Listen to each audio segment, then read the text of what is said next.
বিসমিল্লাহির রহমানির রহিম। সুপ্রিয় সুধী, আপনারা যে যেখান থেকে আমাকে দেখছেন আপনাদের সকলকে জানাচ্ছি আন্তরিক অভিনন্দন এবং শুভেচ্ছা।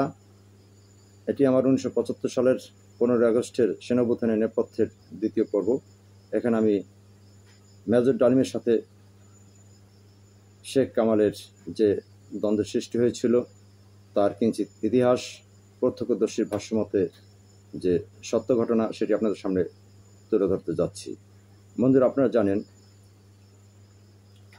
মেজর ডালিমের এক আত্মীয়ের বিয়ের অনুষ্ঠান ছিল ঢাকার লেডিস ক্লাবে। সেই দিন সেখানে তার সাথে উপস্থিত ছিলেন তার সুন্দরী স্ত্রী, তার মা এবং অন্যান্য আত্মীয় স্বজন। সেখানে প্রত্যক্ষদর্শী মেজর ডালিমের আপন মামাতো ভাই মোবাজ্জের হোসেন সেখানে উপস্থিত ছিলেন। তখন তার বয়স ছিল 7 বছর।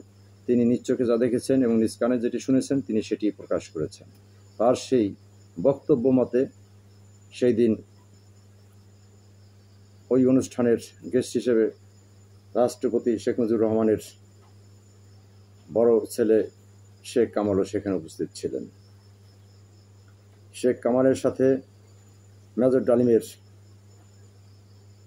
প্রথম দেখাতেই সেই দিন শেখ কামাল তার সাথে ইফটিজিং করেছিলেন, যার ফলশ্রুতিতে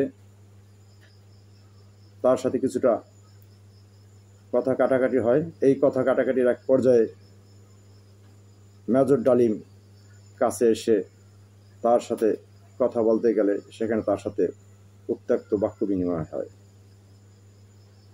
এ অবস্থায় তৎকালীন আওয়ামী লীগের প্রভাবশালী নেতা এবং বাংলাদেশ রেড ক্রসের চেয়ারম্যান ছিলেন গাজী গোলাম মোস্তফা।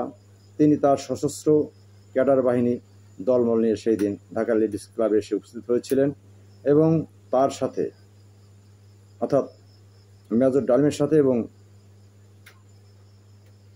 গাজী গোলাম মোস্তফা এবং তার সাথে সঙ্গীয় অন্যান্য যে সকল ক্যাডার বাহিনী ছিলেন তাদের সাথে সেই দিন তর্ক বিতর্ক হয়েছিল। তর্ক বিতর্কের এক পর্যায়ে সেই দিন গাজী গোলাম মোস্তফা তার ক্যাডার বাহিনীর অস্ত্রের মুখে মেজর ডালিম, তার স্ত্রী এবং তার মাকে সেই দিন গাড়িতে তুলে রাষ্ট্রপতির বাড়িতে নিয়ে গিয়েছিলেন।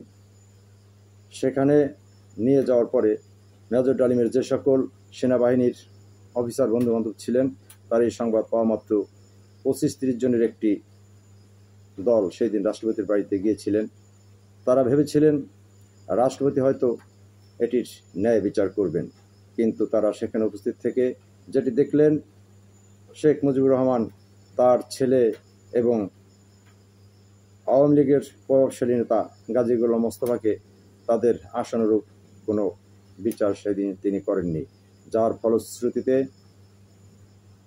সেনাবাহিনীর ওই অফিসারের দল যারা সেখানে উপস্থিত ছিলেন তারা ভীষণভাবে রাষ্ট্রপতির উপর ক্ষুব্ধ হয়েছিলেন।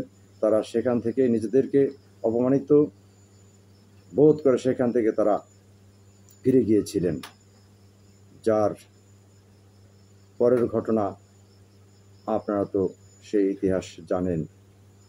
তিল তিল করে মানুষের মধ্যে ঘৃণার সৃষ্টি হয়ে একদিন সেটি তালে পরিণত হয়েছিল এবং এর বিস্ফোরণ ঘটেছিল 1975 সালের 15 আগস্ট।